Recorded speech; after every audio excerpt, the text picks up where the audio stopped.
On se retrouve aujourd'hui pour cette vidéo d'analyse de marché sur les cryptos. Donc les cryptos qui montent. Actuellement, on a un beau rebond depuis quelques jours. On est à plus 3,80% sur le total market cap. Donc ça, c'est super intéressant. On a surtout d'autres actifs qui sont encore plus intéressants, comme par exemple Ethereum, Solana. On va voir qu'il y a des beaux breakouts en cours. On passera là-dessus juste après. Aujourd'hui, donc comme je disais, on est mardi 9 décembre, il est 20h. Demain, mercredi 10 décembre, on a une annonce qui est très importante, qui est l'annonce de la potentielle réduction des taux directeurs au niveau de la Fed aux États-Unis.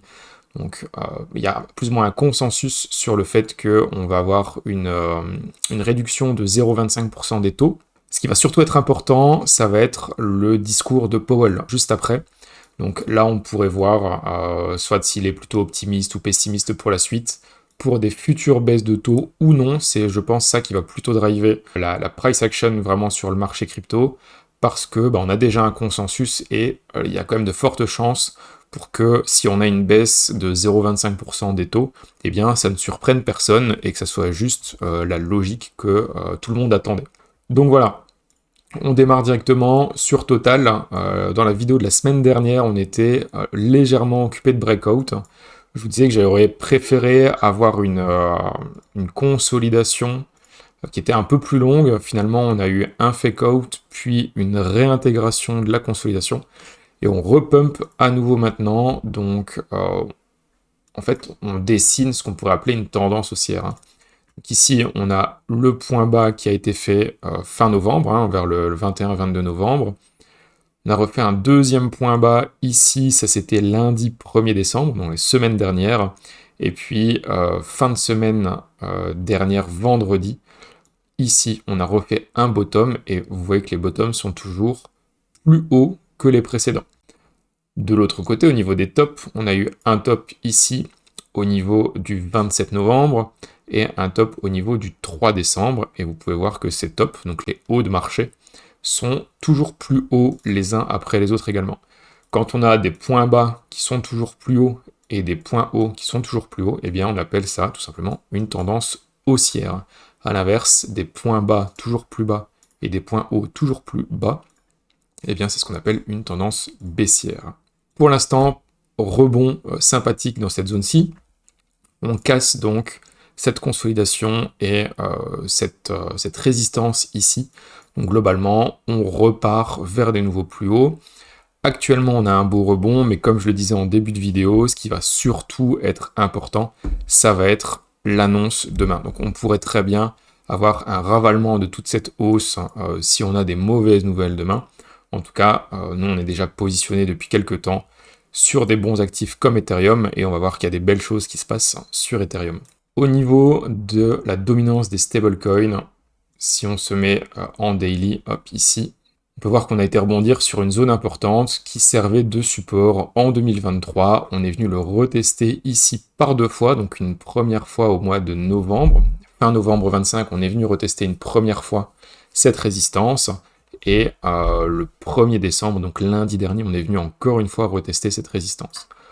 On casse les niveaux bas ici et on fait des nouveaux plus bas. Donc pour rappel, si la dominance des stablecoins diminue, c'est plutôt intéressant pour les autres cryptos, Bitcoin, Ethereum et plus globalement les altcoins également. Si on va maintenant sur mon indice d'alt season entre guillemets, donc c'est quoi? C'est la dominance de Bitcoin plus la dominance des stablecoins. Eh bien, globalement, si cet actif, en tout cas si ce graphique monte, ça veut dire que les capitaux se dirigent soit dans les stablecoins, soit dans Bitcoin, ou dans les deux, mais globalement, ça ne se dirige pas dans les alts. A l'inverse, si ce graphique descend, ça veut dire que les alts sont favorisés, et que le marché va plutôt envoyer les capitaux dans les alts. Donc nous, ce qu'on aimerait, c'est un retournement de cette tendance-ci vers le bas. Alors pour l'instant, qu'est-ce qu'on a? On a ce qu'on peut appeler une Chuvashov's Fork, donc c'est une fourche de Chuvashov.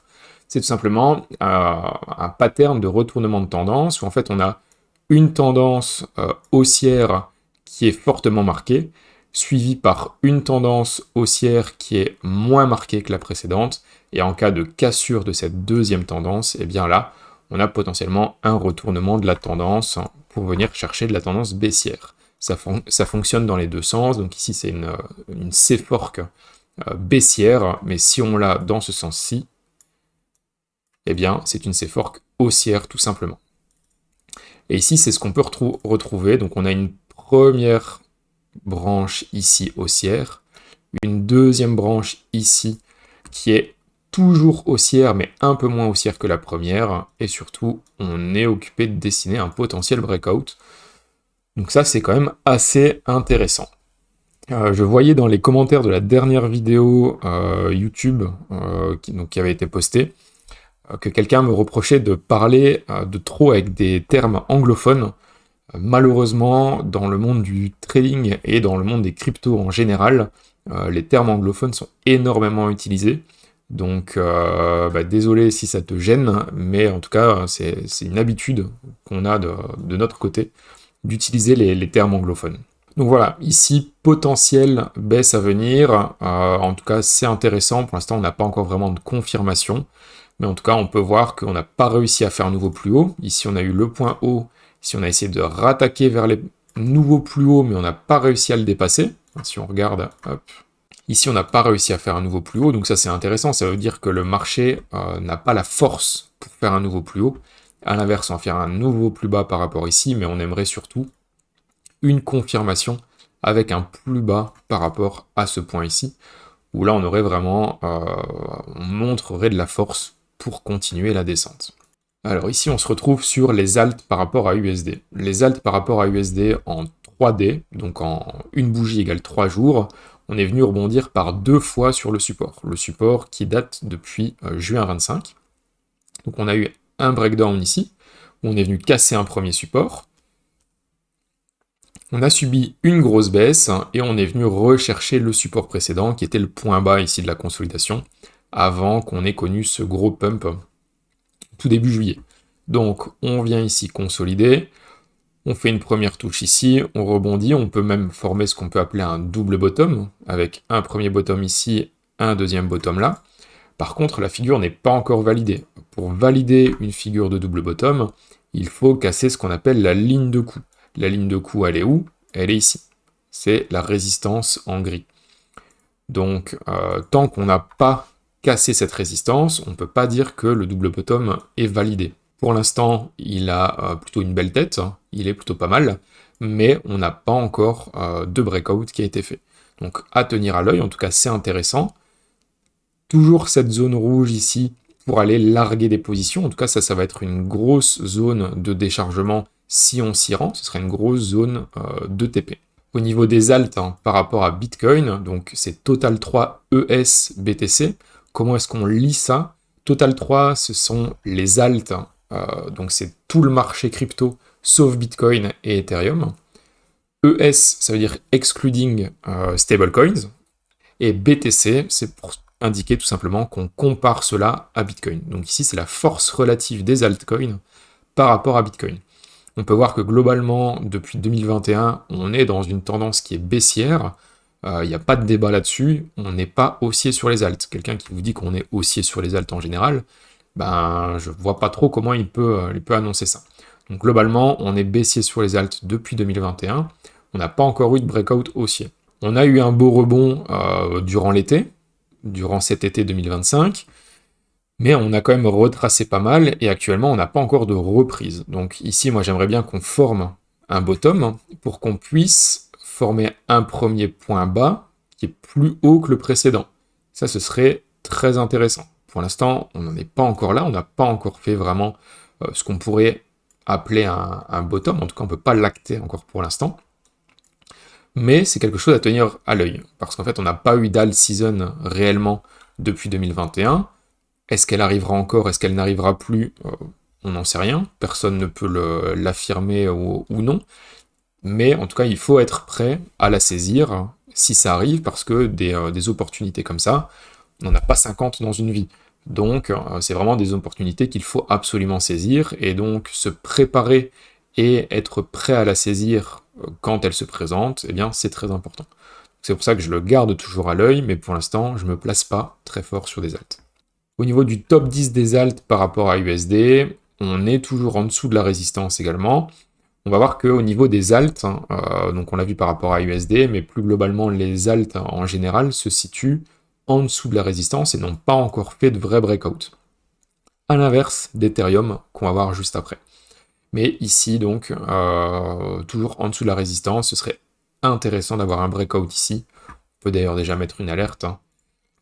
Au cas où on a un breakout, eh bien on est alerté, on peut repasser un peu plus en position, ou en tout cas faire un tour de marché à nouveau pour voir quels sont les coins qui breakout en même temps que les indices. Au niveau de la force des alts par rapport à Ethereum, on en parlait la semaine dernière et je vous en parlais encore dans la review hebdomadaire qui a été postée, il me semble, lundi matin, pour les membres de Steady Lads.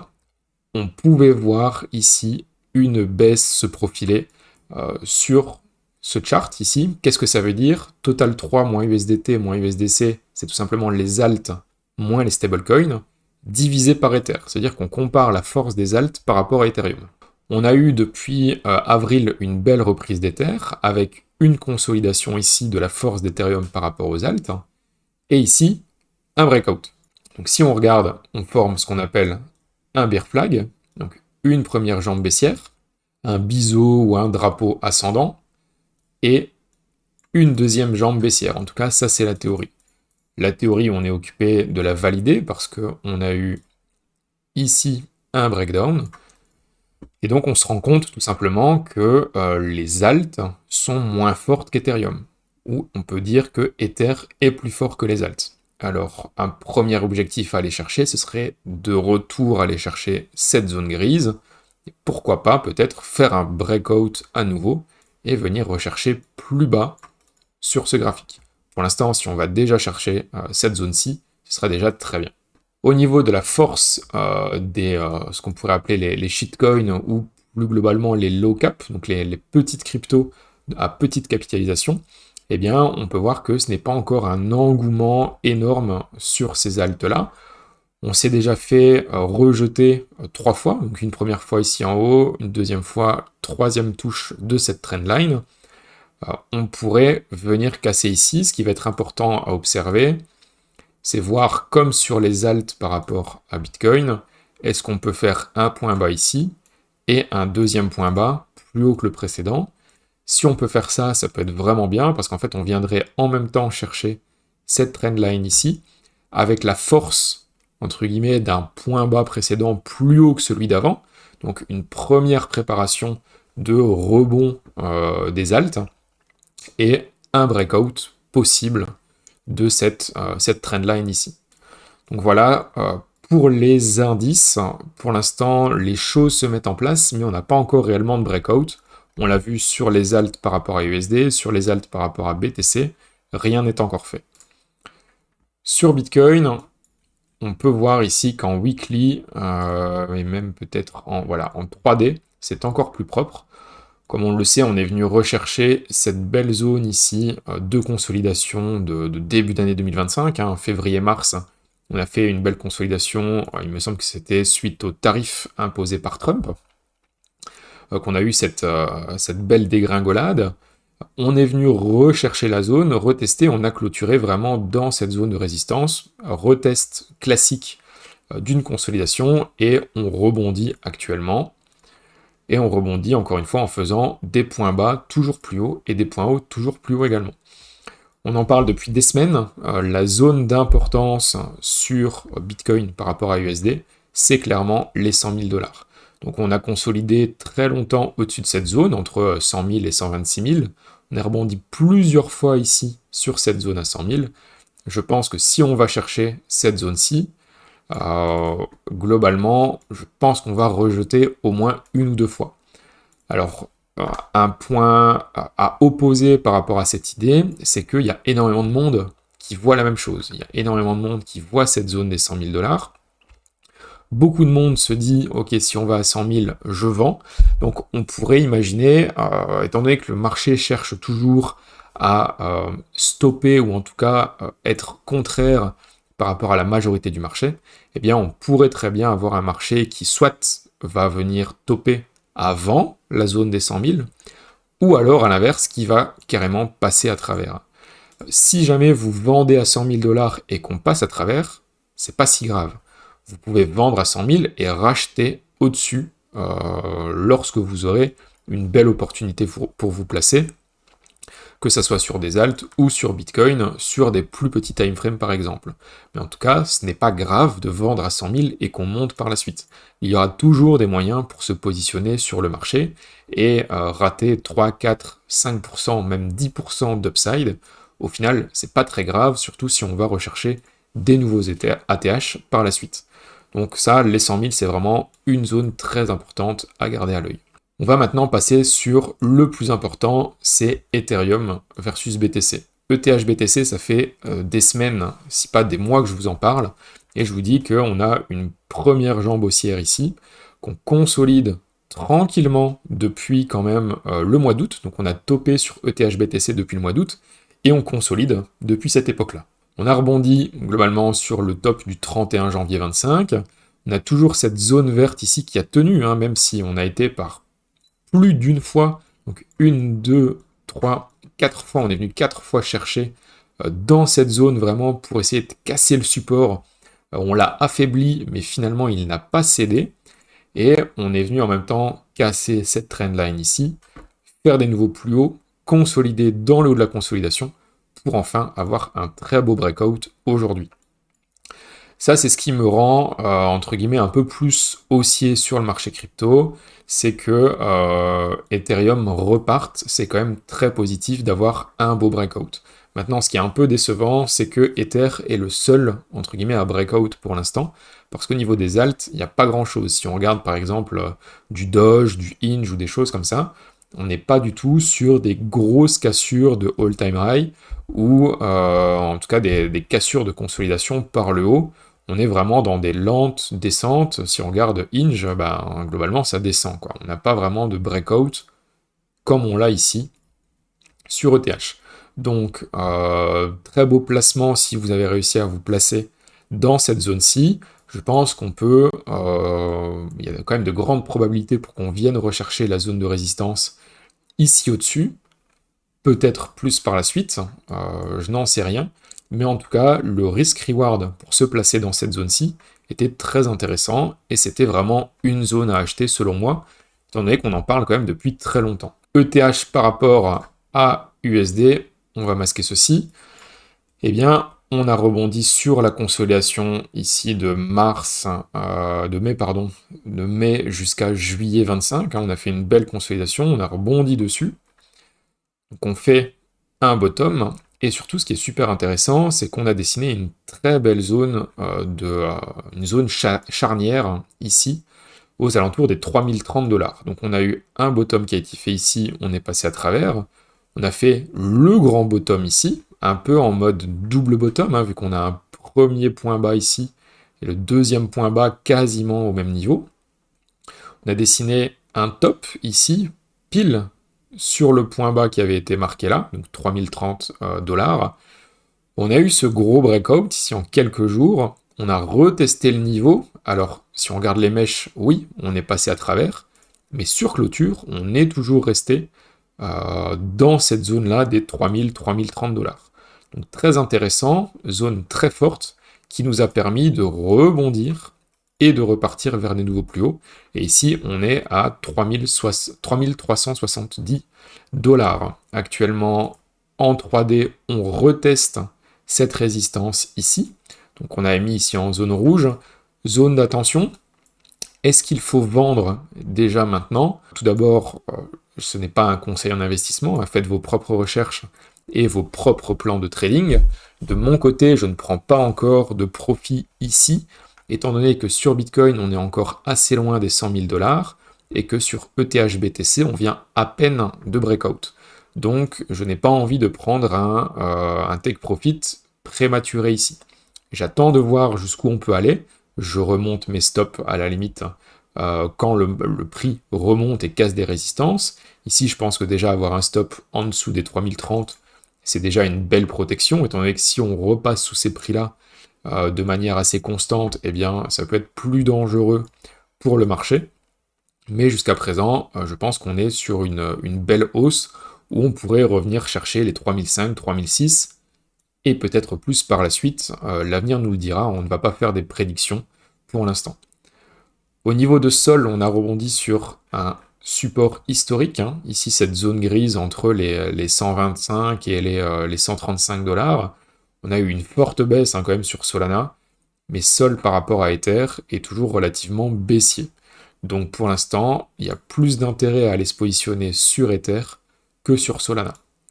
Peut-être que ça changera par la suite, mais en tout cas, dans l'avenir proche, entre guillemets, Ethereum est plus intéressant que Solana, ou en tout cas, il montre plus de force que Sol. Au niveau des alts, on ne passe pas dessus parce que, comme je vous le disais sur les indices, il n'y a pas grand-chose d'intéressant. Doge est encore assez bas et ne présente pas de signe de breakout pour l'instant. Peut-être qu'on va en avoir dans la semaine, mais pour l'instant, il n'y en a pas encore eu. Donc voilà, on s'arrête ici pour la première partie de ce live Steady Lads, où on a analysé les indices vraiment du marché, total, les alt versus USD, les alt versus BTC,